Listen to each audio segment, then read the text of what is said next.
Congrès mondial acadien. C'est vraiment mon plaisir ce matin d'être votre maître de cérémonie pour cette conférence de presse où on dévoilera la programmation du Sommet des femmes 2014. Mais avant de commencer, j'aimerais souligner la présence de certaines personnes parmi nous ce matin, dont Mme Lise Bourgoin, au nom de la ministre du Développement social du gouvernement du Nouveau-Brunswick, Madeleine Dubé, merci. Mme Sylvie Morin, présidente du regroupement féministe du Nouveau-Brunswick. Monsieur Émilien Nadeau, président du Congrès mondial acadien, et certains membres du conseil d'administration du Congrès mondial acadien 2014. Merci d'être nôtres ce matin.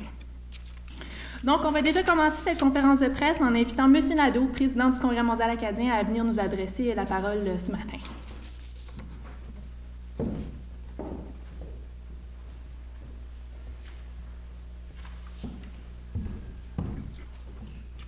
Donc, bonjour tout le monde. Je vais faire ça très rapidement parce qu'on me reproche toujours de parler trop longtemps. Vous savez, le Sommet des femmes lors d'un congrès mondial acadien, c'est un événement pilier. Et c'est un événement pilier, c'est pas pour rien. Il faut juste poser une question. Que serions-nous si les femmes n'avaient pas été là? Parce qu'en fait, elles décident depuis longtemps, même si on se le dit intérieurement, mais on ne le dit pas nécessairement publiquement. Et le Sommet des femmes en tant que tel est une occasion pour elles de véritablement se manifester et de prendre leur véritable place et la place qui leur appartient dans notre société actuelle. Le Sommet des femmes en 2014 ne fera pas exception. Si vous regardez la brochette des conférencières, si vous regardez la programmation, vous verrez que vous aurez là un événement de très grande qualité.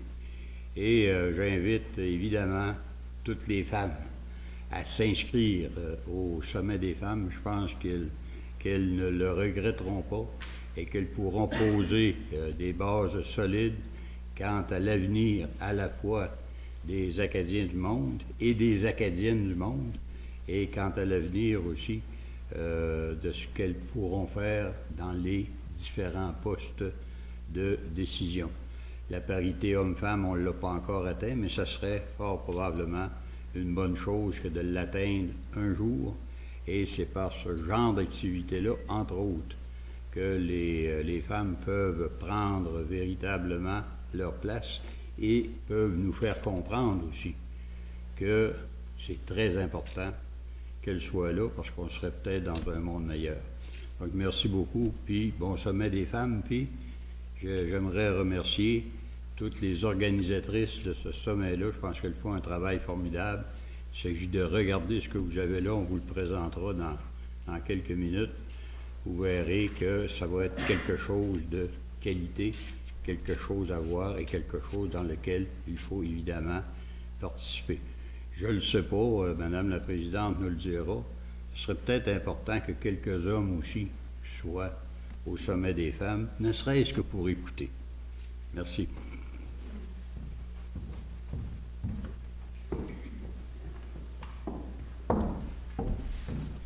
Thank you very much, Mr. Nadeau. I will now invite Mrs. Sylvie Morin to unveil the programming of the Women's Summit 2014.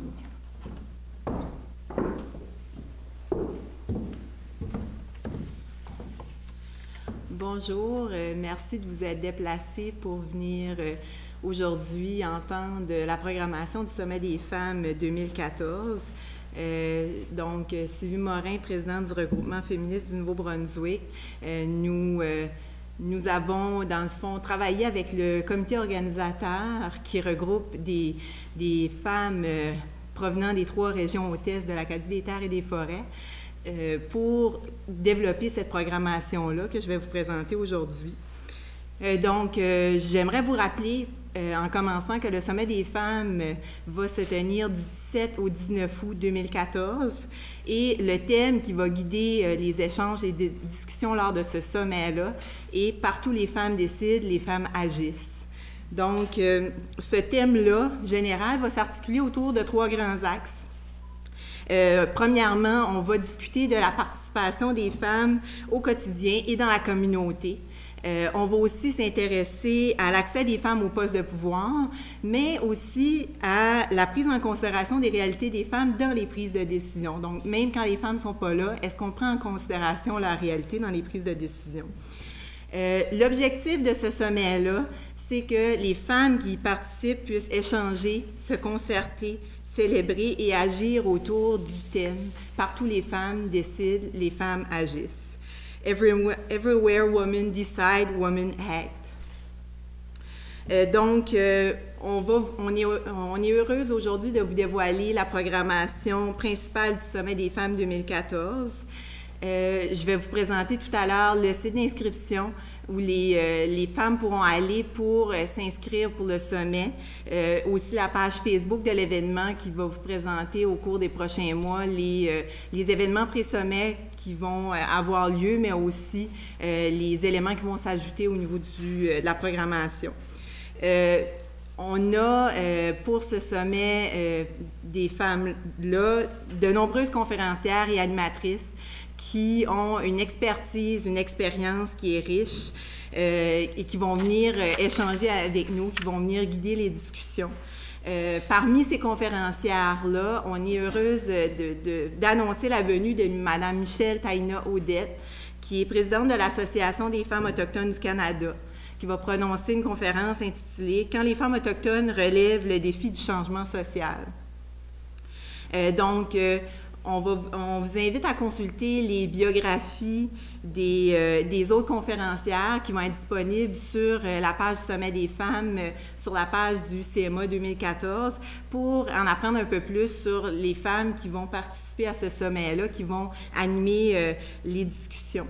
Vous allez voir que le titre des activités commence souvent avec ces mots, justement, « quand les femmes ». Donc, on a essayé d'articuler vraiment toutes les activités, tous les ateliers, les conférences, les tables rondes. On a même un World Café qui va s'ajouter à cette programmation-là. On a essayé d'articuler les thèmes, les titres toujours autour de ce thème-là général, afin d'avoir vraiment une discussion qui est cohérente, complète. Je vous rappelle que le sommet va être ouvert le 17 août par une conférence de marque avec 3 panélistes de renom. Donc, Mme Alexa Conradi, Mme Lise Doucette et Mme Aldéa Landry, que je vous avais déjà présentées lors d'une précédente conférence de presse.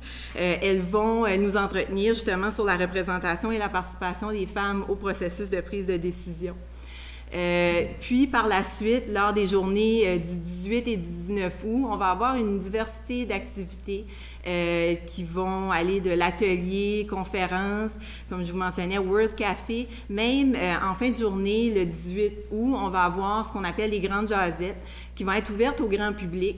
Et c'est à ce moment-là et aussi au moment de la conférence d'ouverture du 17 août qu'on espère avoir plusieurs hommes qui vont joindre à nous pour venir écouter ce que les femmes ont à dire dans le cadre de ce sommet-là. Donc, les grandes jasettes vont être ouvertes au grand public. Même les gens qui ne sont pas inscrits au sommet vont pouvoir participer à cette activité-là en fin de journée. Aussi, lors des plénières interactives qui vont avoir lieu suite aux ateliers, les participantes auront l'occasion de décider ensemble et de façonner leur vision d'une Acadie du monde où partout les femmes décident, les femmes agissent, à travers une déclaration du Sommet des femmes. Donc, c'est important pour le comité organisateur qu'il y ait un suivi et donc on arrive à une déclaration commune suite à ces échanges-là. Et finalement, le Sommet des femmes sera clôturé par une marche du nouveau départ vers la Première Nation malécite du Madawaska. Donc, la Première Nation malécite du Madawaska va être présente lors de notre soirée d'ouverture, mais va aussi, dans le fond, clôturer le sommet avec cette marche-là vers la Première Nation. Donc, je vous invite à vous inscrire au Sommet des femmes dès maintenant. Donc, dès aujourd'hui, le site d'inscription va être ouvert. Vous allez pouvoir retrouver la programmation sur le site d'inscription et aussi sur la page du CMA. On a aussi un taux préférentiel pour les inscriptions reçues d'ici le 30 avril, donc pour encourager les femmes à s'inscrire plus rapidement. Il y a une possibilité aussi de s'inscrire seulement pour la conférence d'ouverture, donc pour les gens qui voudraient participer à cette partie-là du Sommet des femmes. Donc, je vous invite à aller visiter notre site Facebook pour être tenu au courant des différentes activités. Donc, vous avez, je pense que c'est le 3e onglet. Donc, on a sur la page Facebook les nouvelles, les communiqués de presse vont être diffusés à cet endroit-là. Donc, je vous invite à aimer la page pour être au courant des développements. On a aussi je vais demander qu'on me montre la page d'inscription. Donc, vous avez l'adresse, en fait, vers le site d'inscription qui va être disponible sur la page du Sommet des femmes, qui est sur la page du Congrès mondial acadien. Et vous pourrez aller sur cette page-là, vous allez avoir la programmation complète, vous allez avoir les biographies des conférencières et animatrices, et vous pourrez aussi vous inscrire. Donc, je vous remercie de votre attention, puis j'espère vous revoir en grand nombre du 17 au 19 août pour discuter avec moi et les autres participants de notre thème. Donc, partout les femmes décident, les femmes agissent. Merci.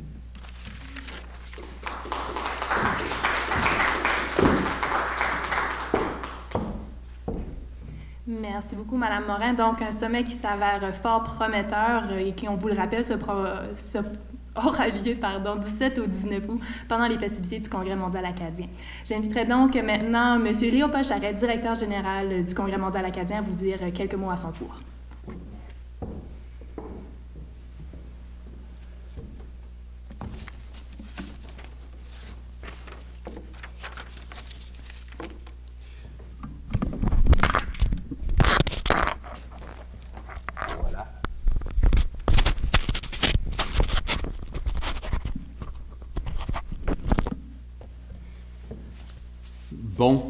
Bon lundi matin à tout le monde, et à mon tour de féliciter les organisateurs du Sommet des femmes pour le travail déjà accompli à ce jour, puis de vraiment voir aussi, je suis très heureux de voir la programmation ce matin.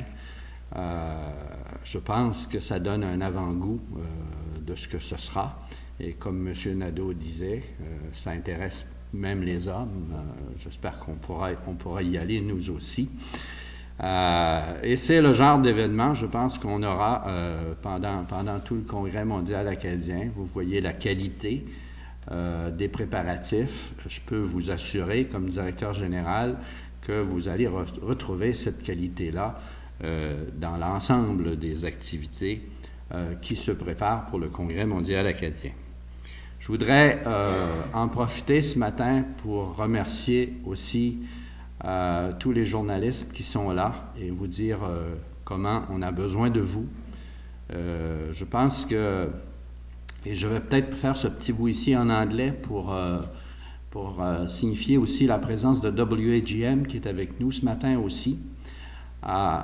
I think one of the things we didn't realize when we were organizing this Congrès mondial acadien was the difficulty of communications in this region, because it's a nice region, we're all working together, that's fine, but we don't have one TV channel, we don't have one radio station, we don't have one newspaper, we have multi-TV channels, multi-radio stations, and multi-newspapers, which is great, actually, but renders things a bit difficult for us to make sure that our message comes across the whole region. And that's why I want to take these few minutes this morning to thank all journalists that are here and help them and ask them to help us to bring the message across. Je vais revenir au Sommet des femmes, simplement pour vous dire que c'est intéressant pour deux choses selon nous, en tout cas, puis bien d'autres choses aussi, là, mais parce que le modèle d'organisation du Sommet des femmes, et la présidente vous en a parlé, respecte un petit peu le modèle d'organisation de tout ce qu'on a essayé de faire ensemble. Et dans le comité organisateur, il y a des femmes du Témiscouata, il y a des femmes du Nouveau-Brunswick et il y a des femmes du Maine. Et c'est le modèle qu'on a un petit peu exigé de tous les organismes qui travaillent avec le Congrès mondial acadien. c'est un comité organisateur tripartite qui travaille ensemble pour faire un seul événement sur le territoire. Donc ça, c'est réussi pour le Sommet des femmes et vous allez retrouver ce modèle-là dans l'ensemble des autres éléments du Congrès aussi. L'autre chose que je veux souligner aussi, c'est le fait que la programmation, comme la présidente l'a dit, comporte aussi un élément grand public. Et ça aussi, dans la partie sérieuse du Congrès mondial acadien, si vous voulez, dans nos colloques, conférences, grands rassemblements, on a demandé effectivement que ce ne soit pas simplement une réunion de personnes intéressées de plus près, mais qu'il y ait aussi des éléments grand public pour s'assurer que les gens puissent participer au Congrès mondial acadien et même dans cette réflexion qu'on va tenir du 8 au 24 août. Donc, il nous reste, je crois que c'est 164 jours avant le Congrès mondial acadien. Probably because Saturday was sunny and nice, you know, it seems like it's getting closer every hour.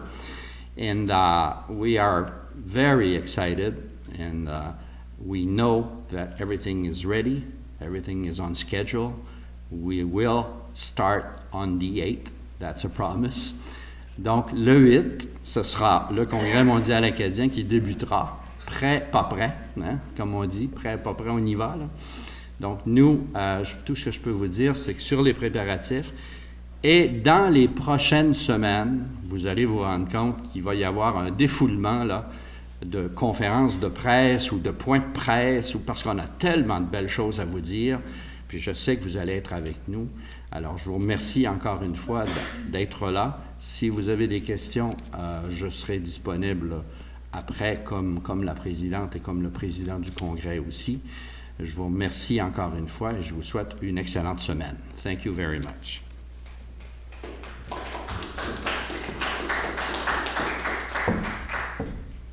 Merci beaucoup, M. Charest. C'est ce qui conclut donc notre conférence de presse. Comme M. Charest vient de vous le mentionner, Mme Morin, M. Nadeau et M. Charest sont disponibles pour des entrevues. So thank you very much for being here this morning.